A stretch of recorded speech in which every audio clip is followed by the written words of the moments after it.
Assalamu alaikum wa rahmatullahi wa barakatuh.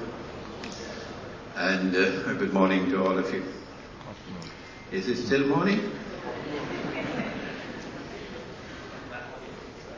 This promises to be an exciting conference after that opening address.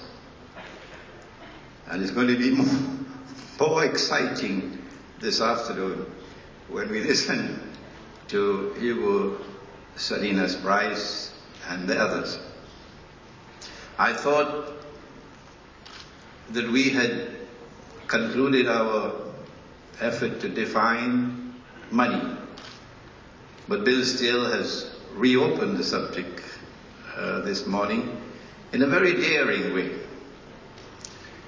Our conference must ensure that we explain issues relating to money in a manner that can be readily understood, not only by those who are present here in this gathering in Kuala Lumpur, in Malaysia, but also by the hapless multitudes around the world, many of whom are listening to us and viewing us on the internet, who know little or nothing of the subject, but who look to us for guidance. And hence there is an imperative for simplicity and for clarity, while avoiding the use of technical jargon. However, we must provide an adequate explanation for the term petrodollar, since our view is that it is symbolically present in a hadith or a saying of Prophet Muhammad, peace be upon him, on which this presentation is based. We must reveal the staggering role that it has played and still plays in sustaining today's unjust monetary system, as well as the equally unjust international banking system.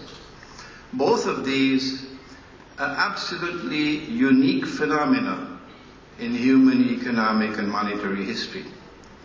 No one in history has ever experienced this unique injustice and oppression that mankind now experiences in the worlds of money and banking, in the strange worlds of money and banking.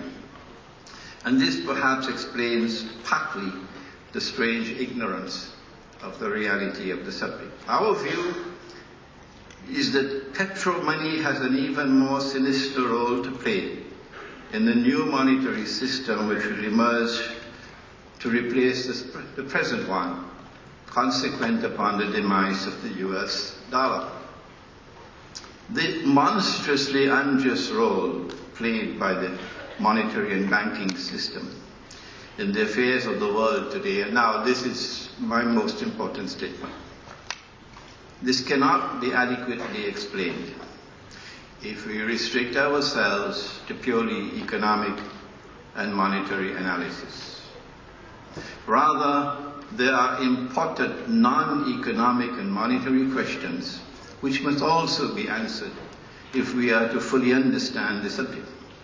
For example, gold and silver have continuously functioned as money, at least in our history, 1400 years of our history. Until modern Western civilization emerged with an agenda of establishing its dominion, a strange and mysterious agenda of establishing its dominion over the rest of the world. Western wars of aggression led to colonization of much of the non-European world. And so now I ask some questions. Is it by accident or by design that decolonization resulted in the rest of the non-European world being incorporated into the mysterious and ominous European monetary system, in which, for the first time in human history, mankind was prohibited by international law from using gold as money, and in which money with intrinsic value was replaced by money with no intrinsic value, prohibited. Is it by accident or by design that the new European monetary system supported a European-comprised banking system which together operated in such wise that they and their clients grew incredibly wealthy while the rest of the world was imprisoned in increasing poverty and destitution. Has that economic impoverishment led to political servitude? Is it true or is it false that modern political servitude invariably implies conformity with the Zionist agenda? Is it by accident or by design that European Zionist Jews and Zionist Christians have a firm control over that monetary and international banking system and are using it to the advantage of the State of Israel? Is it by accident or by design that the modern secular West continued the jihad that they call the Crusades, waged by medieval Christian Europe to liberate the Holy Land from Muslim rule until success was finally achieved in 1917? Why did non-European Christians refrain from participating in a Christian jihad? Why did Western European Christians fight their Eastern Christian brothers in faith while making their way in a Christian jihad to the Holy Land? And finally, is it by accident or by design that the West then presided over the birth of a State of Israel in the Holy Land, some 2,000 years after Holy Israel had been destroyed by divine decree? And the Jews were then brought back, sometime by hook and sometime by crook, to reclaim the Holy Land as their own some 2,000 years after they were expelled from it by divine decree. Did all of the above take place by accident? Or was it part of a grand design that would eventually make it possible for Israel to rule the world? Why would Israel want to rule the world? The Quran has declared that it has come to explain all things. Surah Al-Ma'idah, Surah number 16, verse 89. And we have some of our books, Jerusalem and the Quran, the gold dinar and silver dirham, Islam and the future of money, in which we have turned to the Quran and turned to the Hadith to try to provide answers to these questions. And what these answers indicate is that there is an eschatological dimension to the subject of contemporary world affairs, which is absolutely indispensable for proper understanding of the subjects of money and of banking. And at the heart of that explanation is the return of the true Messiah, Jesus, the Son of Mary. Peace and blessings of Allah be upon them both, who when he returns will rule the world from Jerusalem. And at the heart of that explanation is the advent of a false Messiah who will attempt, prior to the return of the true Messiah, to impersonate the true Messiah. If he is to successfully impersonate him, he would have to do the following. Number one, liberate the Holy Land for the Jews. He's already done that. Number two, bring the Jews back to the Holy Land to reclaim it as their own. He's already done that. Number three, restore a state of Israel in the Holy Land and deceive the Jews into embracing it as Holy Israel. He's already done that. Number four, cause that imposter Israel to become the ruling state in the world. I recognize Dajjal, the false Messiah, as the actor responsible for all of the above. As a consequence of our Islamic eschatology, We were able to understand events unfolding in the world for quite some time now as preparatory to the establishment of a Zionist-controlled world government, world economy, and universal currency or global currency. Our eschatology also allowed us to recognize petro money as located at the very heart of Dajjal's quest to rule the world. We turn now to the European monetary system, which we referred to recently. In the wake of the First and Second World Wars, a new European monetary system was established at the Bretton Woods Conference in 1944. Agreement was reached among the Western rulers of the world on a monetary system in which only one currency, the US dollar, would be redeemable in gold. You could take the dollar and get the gold at $35. And now, Dr. Mahathir made reference to it. All other currencies in the world would have their value determined in relation to the US dollar. Our Islamic analysis of this strange new monetary system can be found in my book, The Gold Dinar and Silver, Dirham, Islam and the Future of Money. But this was, in Islam, bid'ah, an innovation as high as the mountain. It seemed, however, to have escaped Islamic scholarship. Secondly, only governments through their central banks could redeem dollars for gold. Ordinary people could not do that. An institution known as the International Monetary Fund would be established, and each member state would be required to deposit 25% of your gold reserves with the IMF. These provisions were in reality quite flimsy, and they gave the false impression that the new monetary system was somehow anchored in gold. In fact, the gold that was deposited with the IMF functioned merely as a means through which state could seek loans on interest from the IMF. But more importantly, to the extent that the member state faithfully complied with the requirement of depositing that gold, the IMF would know the extent of gold reserves of each country in the world. This was further assured through the requirement that member states must report to the fund all sales and purchases of gold.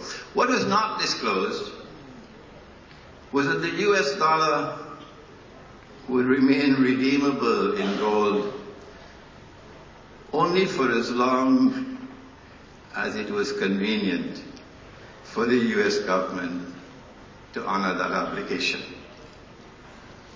What was not disclosed was that the US dollar would remain redeemable in gold only for as long as it was convenient for the US government to honor that obligation.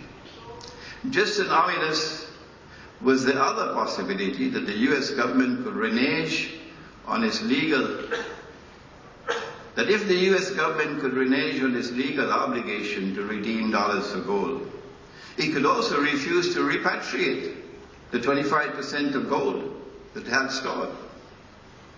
Let us pause for a moment to remind those who are unaware that the US government has already abandoned its legal obligation to redeem dollars for gold, and now refuses to even audit the gold belonging to the rest of the world that is stored in the United States of America.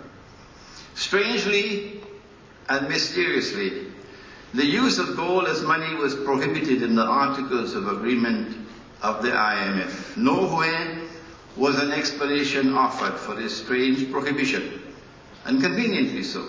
No one asked for an explanation, not even the scholars of Islam. What are the likely reasons why the Articles of Agreement of the IMF prohibited the use of gold as money? I'm venturing to offer an answer.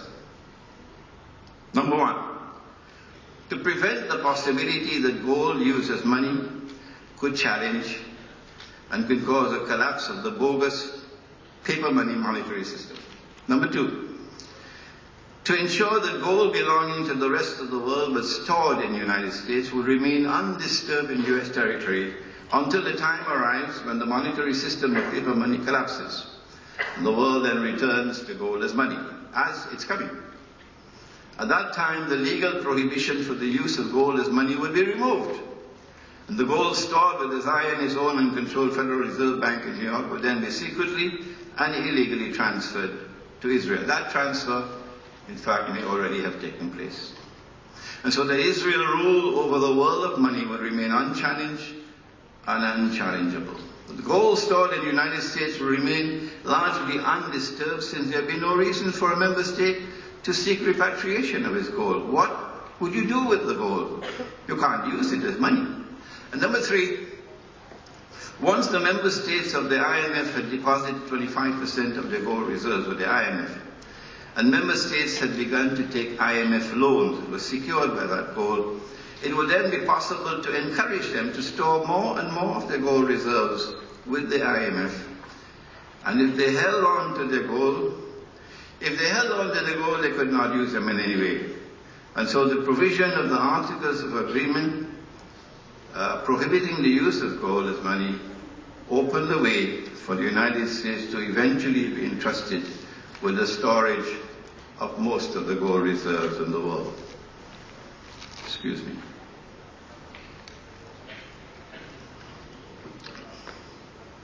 It is absolutely amazing that the world of Islamic scholarship never responded, since 1944, up to this day, to the IMF Articles of Agreement, to point out that Allah Most High made the use of gold and silver and commodities of food consumption as money. He made them halal. Gold and silver and articles of food consumption as money. He made it halal. And if you make haram what Allah made halal, if you make haram what Allah made halal, then according to the Quran, that is blasphemy. That's shirk. The one sin that Allah would not forgive. Allah had made the use of gold and silver and commodities of food consumption as money halal. I don't have the time to define money more than this in my presentation. And if you make haram what Allah made halal, that is shirk, according to the Quran, Surah At-Tawbah. And shirk is blasphemy. And the Quran says this is the one sin that Allah will not forgive. If we then use that money, which is substituted, what Allah had made halal, they made haram, and what they have substituted for the gold, or for the real money, we then use it, we also now join in the shirk. It is absolutely amazing that the world of Islamic scholarship failed to recognize that since money in the Quran and Sunnah was always money which had intrinsic value, the value of the money is in the money and created by Allah, not by George Soros. If Allah had given us money which is always money with intrinsic value, then it was an abandonment of the Quran and of the Sunnah to turn and accept money with no intrinsic value. The paper money was bogus. It was fraudulent. It was haram. But kindly allow me to also say, Islamic banking doesn't appear to have understood that as yet. In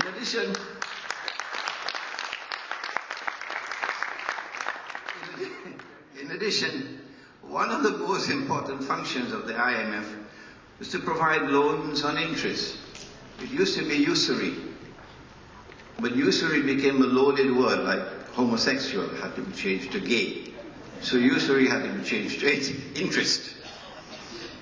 One of the most important functions of the IMF was to provide loans on interest to member states. These loans, of course, will be provided from funds deposited with the IMF by such member contributors of the USA. and gold deposited with the US, with the IMF, could be used to secure such loans. But Allah Most High, in the Quran, in the Torah, in the Gospel, prohibited money being lent on interest. Money has no time value, not with the God who created us. He had prohibited money being lent on interest. And the IMF became the money lender with whom Allah and His Messenger were waging war, and with whom the Prophet ﷺ had issued a curse. He cursed all four: the one who took riba, the one who gave riba, the one who recorded the transaction, and the two witnesses. Despite all of the above, the strangely silent world of Islamic scholarship saw nothing and did nothing to warn Muslims and to prevent Muslim membership in the IMF. In fact, the only challenge to the new international monetary system that emerged in the first 25 years of its existence came from France. I wish I had the time to tell you what de Gaulle, President Charles de Gaulle, did, but the French challenge eventually led to the United States reneging on its obligation to redeem dollars for gold. And so Bretton Woods collapsed in August 1971. Would Islamic scholarship now take the opportunity, with the collapse of Bretton Woods, to articulate an Islamic conception of money and of a monetary system? My research has led me to only one book, written by Umar Chapra, entitled Towards a Just Monetary System. Other than that, the world of Islamic scholarship remained mysteriously silent. Nor were the French able to grasp the opportunity presented by the collapse of Bretton Woods in August 1971 to lead an effort for the establishment of a new and a better monetary system. Instead, within just 2 years of the collapse of Bretton Woods, the Americans pulled the rabbit. Within 2 years of the collapse of Bretton Woods, the Americans pulled the rabbit out of the bag and stunned the world in the wake of the October 1973 Arab-Israeli war and the simultaneous Arab oil embargo on the United States, with the surreptitious establishment of a stunningly cunning petrodollar monetary system. What was that system? Before we turn to it, let us quote the hadith of Prophet Muhammad ﷺ, on which this paper is based. The Prophet said, Allah's blessings be upon him, that among the signs of the last day is that the river Euphrates would uncover a mountain of gold. He said the people would fight for that gold, and 99 out of every 100 would be killed. But each one of them would expect to be the one in 100 who would survive. He went on to warn that whoever is present at that time should not take of that gold. Sahih Bukhari.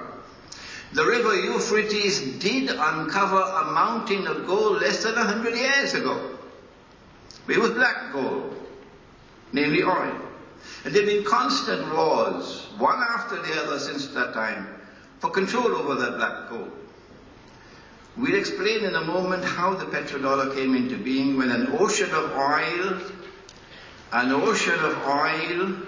commenced functioning as a mountain of gold in a new petrodollar monetary system. However, the world still has to experience such wars over which 99 out of every 100 would be killed, meaning wars with such weapons of mass destruction, which would cause such colossal deaths.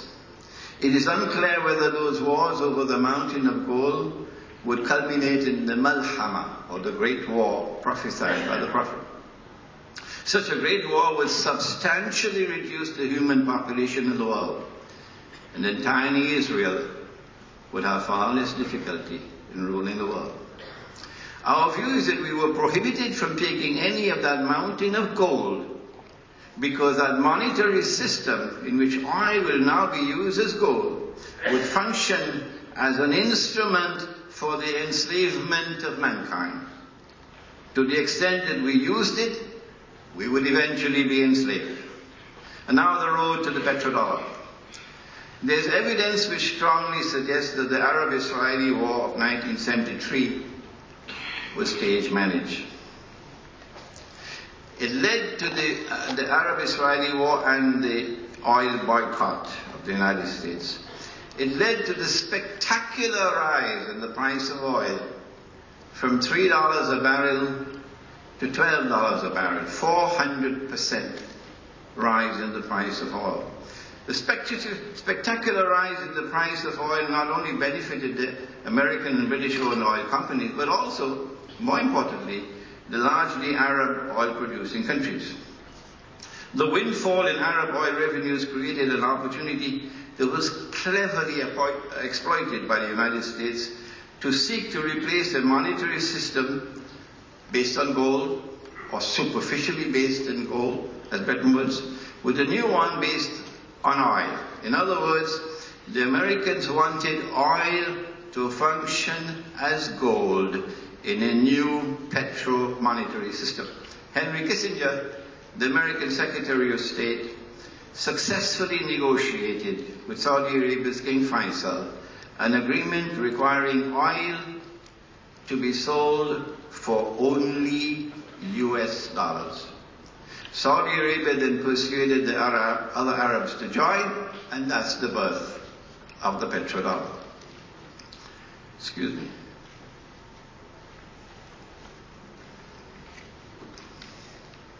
The Saudi king is unlikely to have realized that he had signed into the creation of an evil monetary system that was prophesied by his own prophet.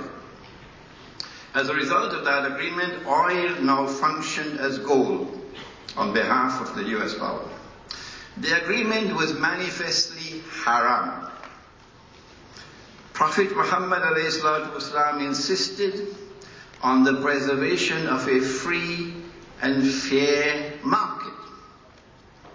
Any agreement requiring oil to be sold for only requiring oil to be sold for only US dollars constituted a violation of the free market. And since the US dollar could no longer be redeemed for gold, it was also a violation of the fair market.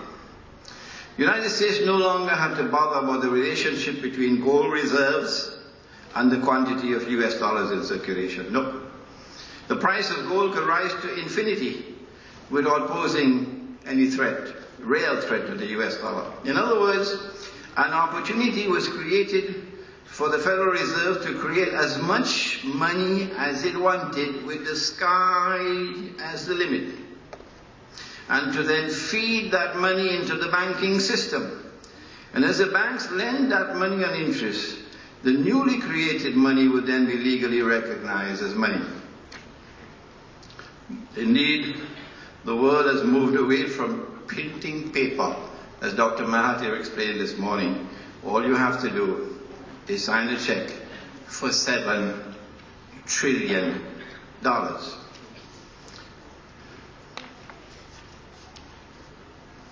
Kissinger also got agreement that windfall profits that would now come to the Arab oil producing states from the ever rising price of oil consequent upon the ever falling value of the dollar would be invested in Western banks in what common people recognize as fixed deposits. They would invest in their petrodollars in US Treasury bonds, for example. And so petrodollars would transform them into moneylenders on interest. I suspect that the quid pro quo for this agreement was a secret defense treaty in which the United States guaranteed the security of the state of Saudi Arabia. We are now located at that moment in the historic process, when from our eschatological perspective, Dajjal is about to transit to the third and final stage of his mission. And you read Jerusalem in the Quran, you'll understand what I'm talking about here. In the first stage of his mission, about which the Prophet ﷺ had spoken, the world experienced the emergence of Pax Britannica, with the sterling pound emerging as an international currency. That didn't happen by accident.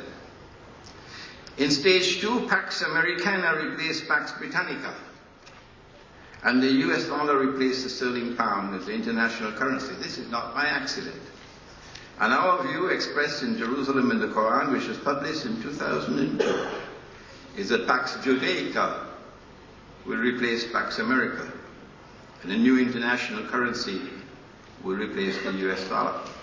We do not know whether that new international currency would be the Israeli shekel or the Bangkok, or whether the Zionist bankers will coin a new name for electronic money. Whatever be the name of that new international currency or global money that would succeed the US dollar, it should be clear that it will be based on the same petro money foundation as the petrodollar. This would not be possible without an alliance between Israel and the Arab oil-producing states, Saudi Arabia in particular. So we are now able to understand more clearly why Prophet Muhammad, Allah's blessings be upon him, made that ominous declaration concerning Najd. That's where the Saudi rulers have emerged, Najd. He said that from Najd would come the horns of Satan. The greatest of all dangers posed by the petro-money monetary system is it allows the Zionist-controlled banking system to create as much money as they wish. There is no legal limit to the creation of money. The sky is the limit. And then they will lend it to Egypt. And then Egypt will have to toe the line to get the IMF loan. There is no legal limit to the creation of money. The wealth can then be used to enslave those who oppose Israel, while enriching those who support Israel. In fact, many people in the world today already live at the door of that slavery. Now then, to end, how do we respond to the petrodollar? Since Prophet Muhammad, Allah's blessings be upon him, gave the order, he said those present at that time should not touch that gold. The implication is that Muslims in particular have a religious obligation to stop using today's paper, plastic, and electronic money that is bogus, that is fraudulent, that is haram. We have counseled a strategy of defiance of the legal prohibition of the use of gold as money. However, in view of the possibility of state violence in response to gold being used as money, since the IMF prohibits the use of gold as money, including gold coins being seized by the state, and since there is no legal prohibition of the use of silver as money, Hugo Salinas' price must be smiling now, since there is no legal prohibition of the use of silver as money, Muslims should now lead the rest of the world, or join with the rest of the world, rather, in creating markets in which silver dirhams will be used as a medium of exchange. Whether it's the actual coin or an electronic coin can be debated later. The point is returning to real money. It is unrealistic to assume that there's any possibility of getting petro money out of circulation in the world of Islam. Hardly any government dares to defy the Zionists. And the ulama or religious scholars of Islam have so far refused to declare paper, plastic, and electronic money now in use to be haram. Consequently, silver dirhams will circulate alongside petro money. What problems are we likely to encounter when silver coins circulate alongside petro money? I hope this conference will take up the problem. How should they be resolved? I hope this conference will take up that problem.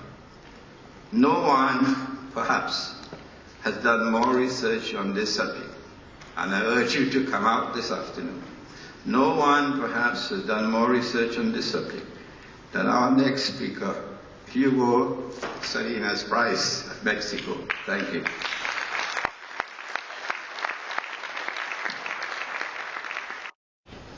I'd like to, first of all, give my thanks to Professor Dr. Ahmed Kamil, the convener, organizer of this conference, and to Mr. Shirazdeen Adam Shah, the chairman of the organizing committee, for having thought of inviting me, and also I must express my appreciation and thanks to Sheikh Imran Hosein, because I think it was his recommendation that led Mr. Shirazdeen to invite me to address you. I'm very pleased to be here, and I'm admiring this country that is exhibiting such vitality. I can sense the vitality in this country. And I see the Malaysians have done an excellent job here of development. Congratulate you. And also, I was amazed to listen to ex-Prime Minister Mahathir Mohamad's address. One of the he's a unique politician in the sense that he's telling us the truth, and that is something very rare for me. It was Dr. Mahathir's attempt to introduce gold and silver into circulation in this country. A news that reached me in Mexico only in a fragmentary way. I didn't know exactly what he was trying to do, so and I still don't know exactly what he was trying to do. But the news reached me that he was trying to introduce gold and silver into circulation in Malaysia. And this is exactly the theme of the things that I have been thinking about and writing about since 1997, more or less, last 15 years. And I tried to contact Dr. Mahathir, and I even went to the Malaysian ambassador and gave him a package of writings and articles to forward to Dr. Mahathir, but I never. There's undoubtedly a person of his standing receives such piles of mail from all over that he can't attend to everything. So it was a real pleasure to be able to see Dr. Mahathir. I was not able to speak with him, but at least to see him, to shake his hand, and to listen to his words of wisdom. And I have given to him this little booklet, which I have brought from Mexico, 1,000 copies, and for you, so each one of you can have one when I'm through in 45 minutes, because I don't want you reading while I'm speaking. But here are some thoughts that I have put in this pamphlet, and it's also accompanied with a little diskette so that you can put this all on your computer and forward it around and comment it if you want. And here are several chapters. The silver dirham in circulation in Malaysia. 2. How to insert the dirham into a fiat monetary system. That's the crux. Method to calculate the monetary value of the dirham. The zero dirham and the banking system. The supply of silver. Reasons for introducing the silver dirham.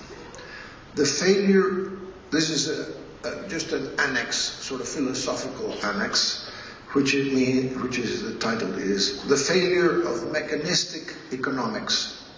And so that's the contents of this little booklet.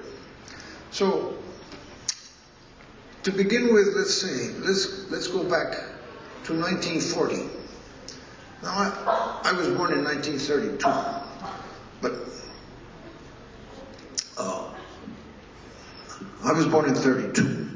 Now, I know nothing about what Malaysia was like in 1940, except perhaps the Japanese were already here. I don't know if they were here or not, but they weren't here. They were on their way. But I wouldn't be surprised if there weren't silver circulating in Malaysia in 1940. It would not surprise me at all. As a matter of fact, you know, the Mexican silver came to the Far East through a ship which used to sail from Acapulco, Mexico, across the Pacific, touching Guam and going on to Manila and unloading its cargo of tens of thousands of pieces of eight, which made their way afterwards into China and all parts of Southeast Asia. And that trade went on for some 200 years until the independence came.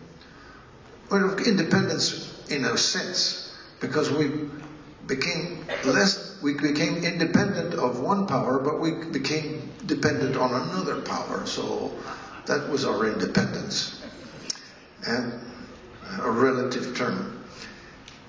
Anyway, the whole world in 1940, silver was in use all over the world as a currency for small denominations, and at that time we had in Mexico, when I was growing up, this was a peso. This is a 1 peso coin, which circulated from 1920 to 1945. And you know, during this time, the price of silver went up and down. Now, this coin never had a full 1 peso worth of silver in it. When it was first coined, it had only about 48 centavos of silver in pesos. In other words, 48% of the value of the coin was as silver, and the rest was sovereign seigniorage for the central bank. And the price of silver went down to as far as about 32 centavos in the depths of the Depression, and that never affected the use of the coin. Nobody ever returned this coin to the treasury for redemption, because nobody thought that it was necessary. It was immaterial to people that the price of silver had gone down. And many people saved these, because afterwards, when the price of silver rose, this coin went out of circulation. And truckloads and truckloads and truckloads of these coins were sent off to be melted down, because the bullion silver was worth more than the coins, because they had a stamped value which says 1 peso on them. In the course of those 25 years, there were 468 million of these coins were minted and put into the hands of the people. Now you have a similar case with this $50 coin, which was minted in 1951. And this coin never had 50 cents worth of silver in it. And silver even went down in value from 1951. I think it even went down somewhat before rising. And again, the same thing happened as to the peso.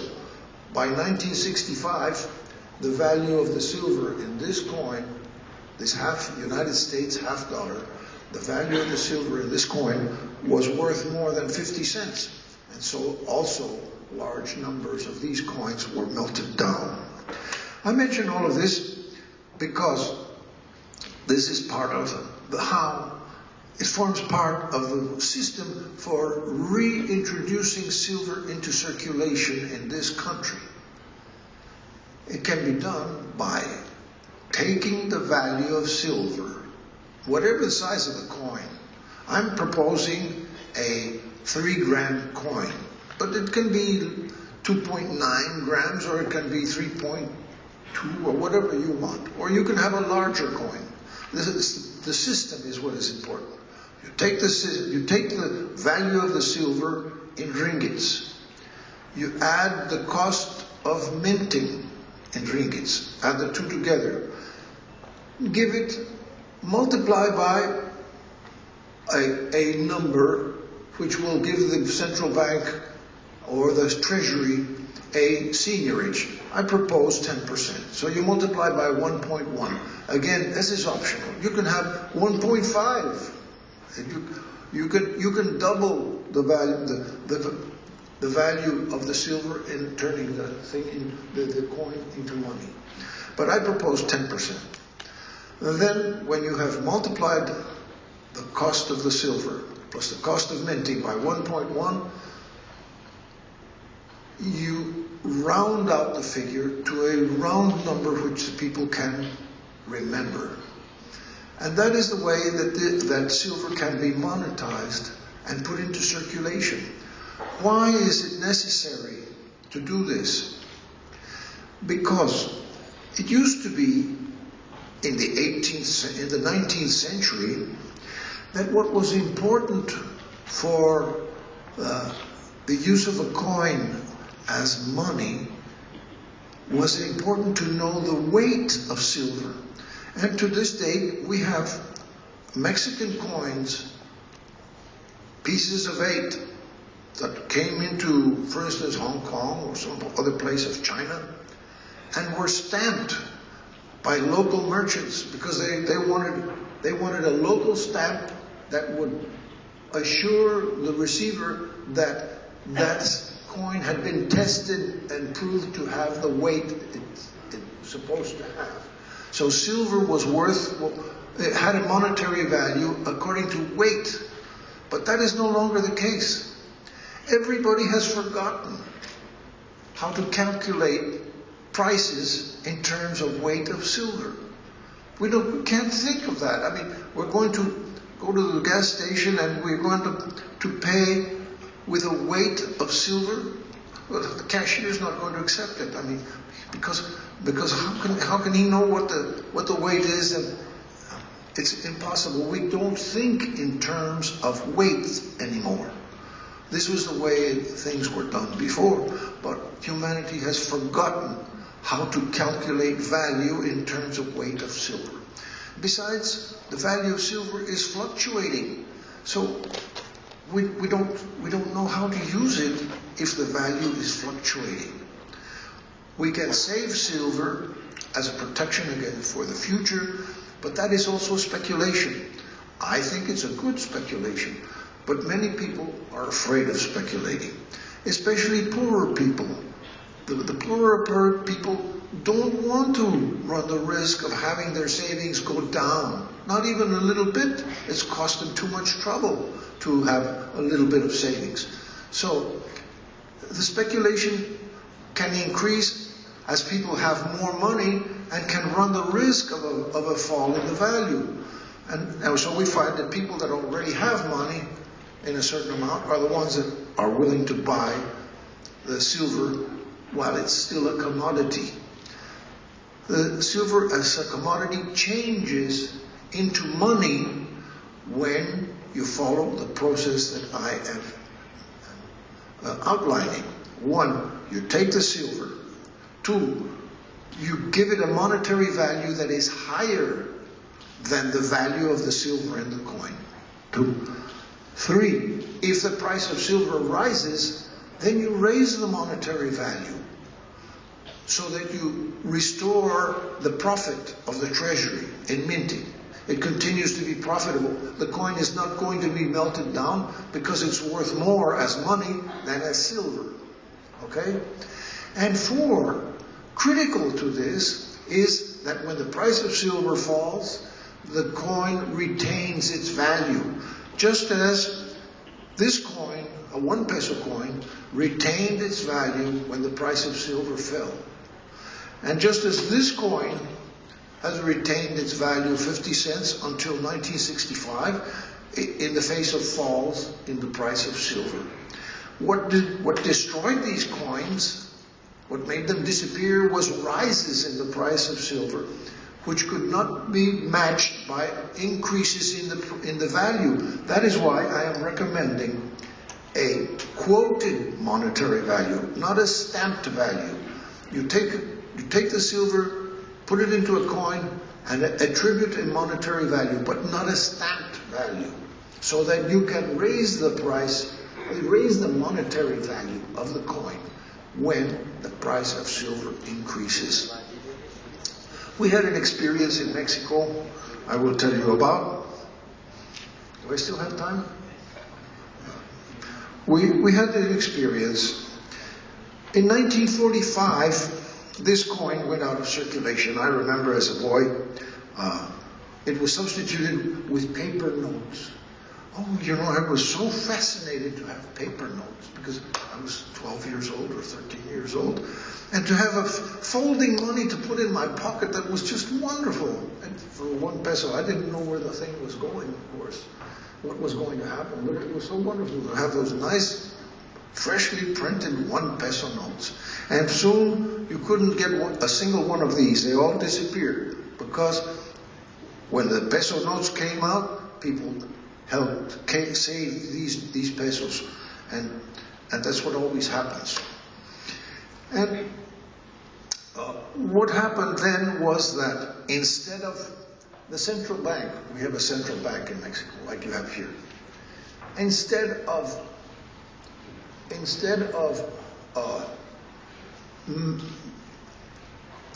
being able to raise the monetary value of this coin, which they couldn't do because it says 1 peso, well, they had to go out of the circulation.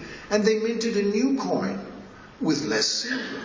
So you see, the central bank recognized the increase in the value of silver by reducing the amount of silver in the coin. Now, what I'm proposing is keep the silver in the coin and make it circulate permanently, so you don't have to ever send this. No one will ever have the temptation to send the coin to the refinery for melting down. But that can only be done if you can alter the quoted monetary value. I hope that has been made clear. And this process of reducing the amount of silver in the coin went on for several years. Now, the original pieces of 8, which were minted in Mexico by the Spaniards for the King of Spain, contained about 24 grams of silver. And by the way, the Mexican pieces of 8, minted for the King of Spain, of course, was the coin that was used as a model for the US silver dollar. If you look it up, you will see that the definition of the US dollar is about 24 grams, because Thomas Jefferson had several different pieces of 8 examined, and he found that the average weight of silver in it was 24 grams, and that became the US dollar, with different features but the same amount of silver as the Spanish coin, which was the world's dollar at the time, was the Spanish silver pieces of 8 minted in Mexico. Well, anyway, when my father was born in 1907, those were still, the coin was no longer, had the symbols of the King of Spain, they all had the symbols of Mexico. And it was no longer called a piece of 8, it was called a peso. Peso means weight, because you see the coin had the same weight, so they called it a peso because it had the weight of the original coin of the King of Spain. And in 1907, when my father was born, the doctor was paid with the same money that was in use in Mexico since 1535. So a remarkable period of stability because we were ruled by a king. And I'm in favor of kings, if they are good kings. Sometimes. That's a rather tepid applause. But anyway, thank you. No, I don't believe too much in a democratic system.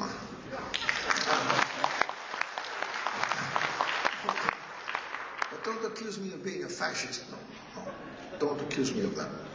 No. I've even forgotten what I was going to say. Well, yes, when my father was born, we had the same amount, the same money that was in circulation basically since 1535. Then we had a revolution. Then, from 24 grams, when the revolution was practically over in 1920, we got this coin with only 12 grams. You see the tendency from 24 to 12. Then this one went out of circulation, and another one came in with 7 grams, smaller peso. Then that one went out of circulation because the price of silver continued rising because of inflation, paper money printing. We got into paper money printing, and like the rest of the world, we took a little time to get there, but we finally caught up. And the next time, we got another coin with only 4 grams of silver, and then we went to another coin that only had 1.6 grams of silver. It was mainly base metal, and that was the last attempt to have a coin of 1 peso of silver. And so that was the way that we lost. We lost, after several attempts to retain silver, we lost silver in circulation. But we can get it back, and I think we could get it back in permanent form, just like you could. And that's why I've been proposing, well, I propose in this little pamphlet, a monetization of a small coin. I take 3 grams as a kind of dirham. Perhaps technically the dirham would be 2.97 grams or something like that, but I didn't have the information, so we have some authority mentions 3 grams, so we took 3 grams. And you will see here the way. Do I have a can we see the, where is it?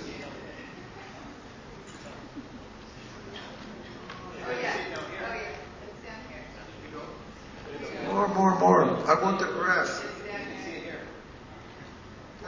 That one.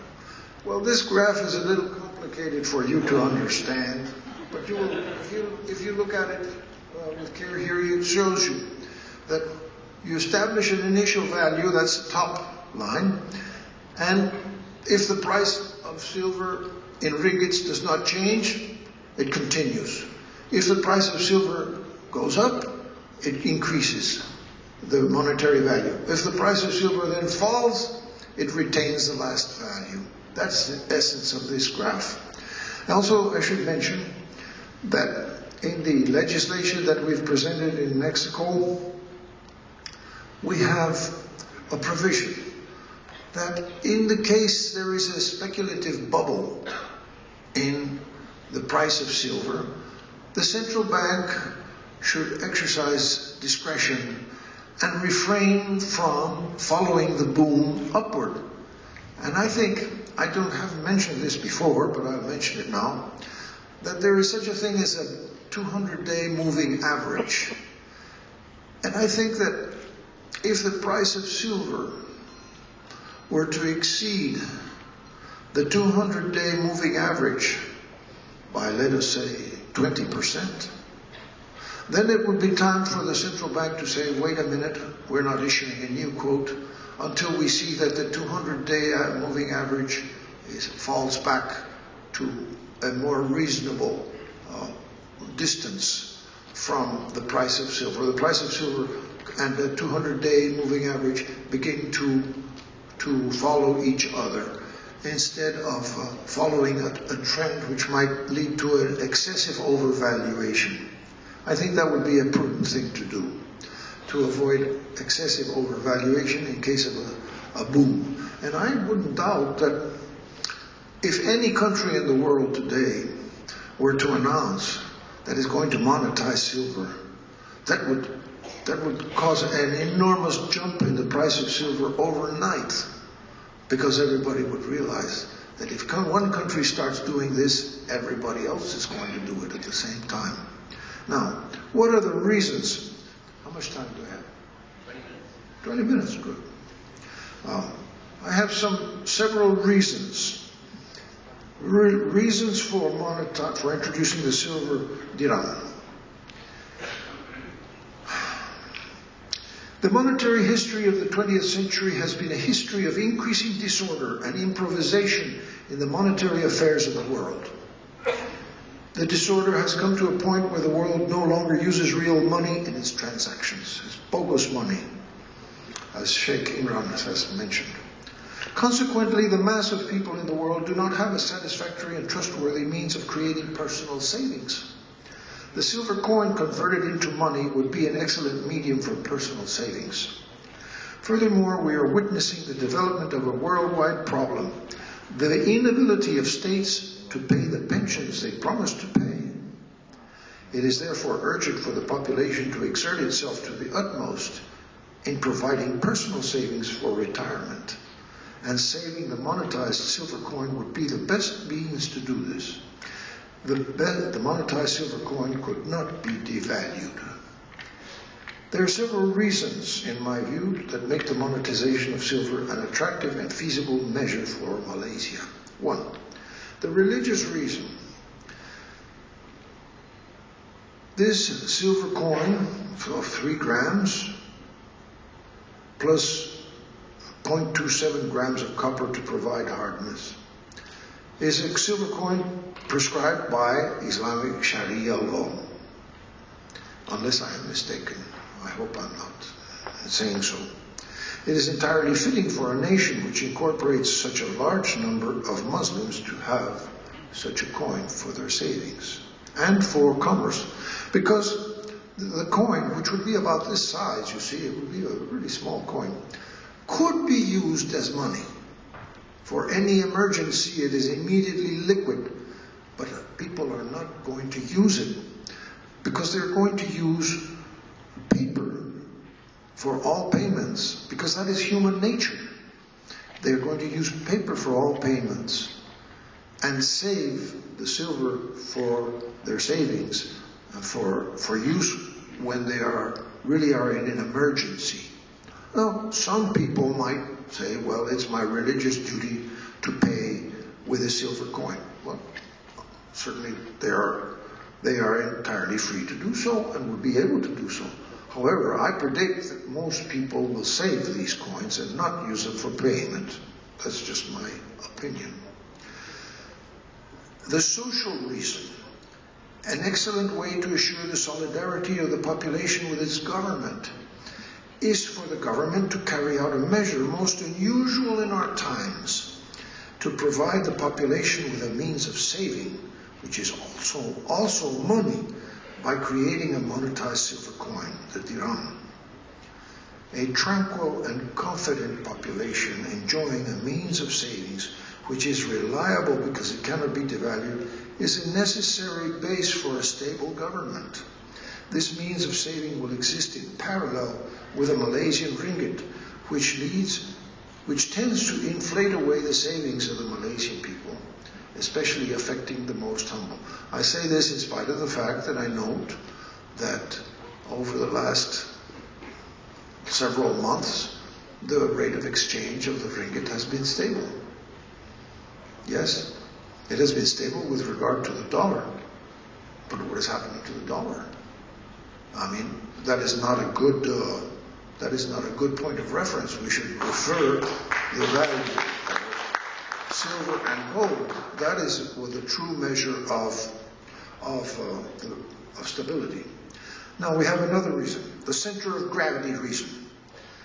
As long as the Malaysian ringgit is inflating, a condition which must continue for an indefinite period ahead, there is a permanent temptation for Malaysian people to protect themselves from this inflation by acquiring foreign currencies, such as the euro or even the dollar. But if the Malaysian currency itself includes a monetized silver coin, provided in abundance by the government and treasury, the center of gravity is retained in Malaysia itself. The urgent need for protection against inflation is readily available within the country. There is no need for accumulation of foreign currencies as a hedge for a family or for a business. So that means the center of gravity is within your country and not outside, depending on somebody, some external currency. The political reason. This means that the people will feel proud to have this currency, and that acts as a cohesive effect of union amongst all the people, because they are all dealing, they can deal with each other, and they're proud of having this currency, and for special purposes they can use it as money. They are proud of their savings and proud of their independence of themselves and of their country on others, because the silver coin gives you personal security, personal assurance of yourself. You don't have to rely on the money produced by a banking system of any part of the world. You have your own reserves. If some countries today their banks are asking for their gold to be returned, like Hugo Chavez in Venezuela is asked for his gold and he took it back to his country. Why shouldn't individuals have their reserves? Only governments? Only central banks? What about individuals? We're the ones that exist, you know. A central bank has no existence.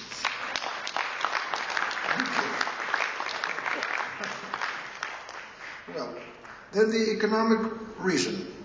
An economy built upon money which has no intrinsic value is an unstable economy, and we're seeing this. We're seeing this now. They want stimulus, and they're talking now of trillions of stimulus. Didn't they learn anything from Zimbabwe?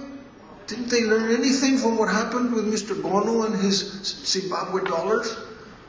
I mean, we're doing exactly the same thing, and we're repeating the same mistakes of the French Revolution from 1790 to 1797, actually annihilated the French economy by printing up money and increasing amounts, because the amount printed always was insufficient. First it gave a good effect, and then things returned to their previous stagnation. So they printed more, and the same effect. In other words, stimulus, until in the French Revolution, finally, everybody, the common people were the ones that ended up with the stimulus money worth nothing, whereas the smarter people who had taken advantage had bought properties and objects and houses and things of value and given them and paid for them with papers, because they knew where the thing was going to end. So this is totally unjust, a totally Riba situation. So stability can only be built upon real money. The reintroduction of the monetary silver dirham is only the first step in the direction of stability, but the economy will begin to reap benefits immediately. The monetized silver dirham is a step toward reality as the basis for human interaction. The process of providing this real money to the population of Malaysia will take a generation, as it is gradually placed in circulation in parallel with the fiduciary ringgit. Now, it could also, let's see, what is my current, I want to mention that in Mexico, we have a bank that goes by the name of Banco Azteca, which has established custody accounts for silver, for one single type of coin, 1 ounce Libertad coin, Liberty coin, 1 ounce pure silver coin. And some people have taken advantage of this, not too many, but some people have taken advantage of this system of safekeeping their coins under the custody of the bank. But the person, the individual still owns those coins. They are only being warehoused by the bank for the individual. Now, if the coin were monetized, those custody accounts would have a known monetary value and could provide an excellent collateral for loans which the owner might want to take out. Some are against this system, but others may not be against this system.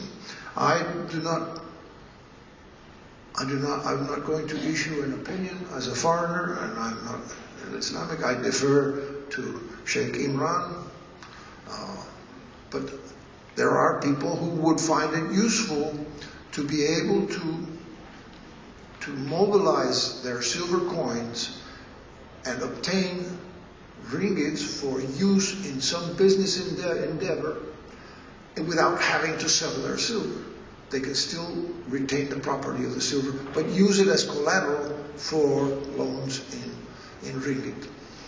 And this would be a good thing for a banking system that is presently creating loans out of nothing. Because here, as more and more people have custody accounts, and more people are using them as collateral, that elevates the quality of the bank, because the bank is lending against deposits, previous deposits, not creating money out of thin air. It's using previous deposits as collateral. That is very healthy for the economy. That first comes savings, then comes credit. Today all we read in the Straits Times is more credit, more credit. Everybody wants more credit. This is wrong. We have to start in the world, the whole world. First, save. That was always the elementary lesson of parents to their children. You must learn to save. You must learn to save. But, of course, if we're going to have to save papers which are worth nothing after 4 or 5 years, well, how are you going to teach your children to save? This happened to my children. They saved their copper coins when they had some value, and then when they've grown up, they have a kilo of copper coins. What good was the savings? I mean, only the idea of saving. So this is what I'm proposing. And do I have some time? 2 minutes. Well, I will say goodbye. I leave you with my little opus here. I hope you find it of interest, and write me if you find that the country has monetized the silver dirham. Send me a letter, please.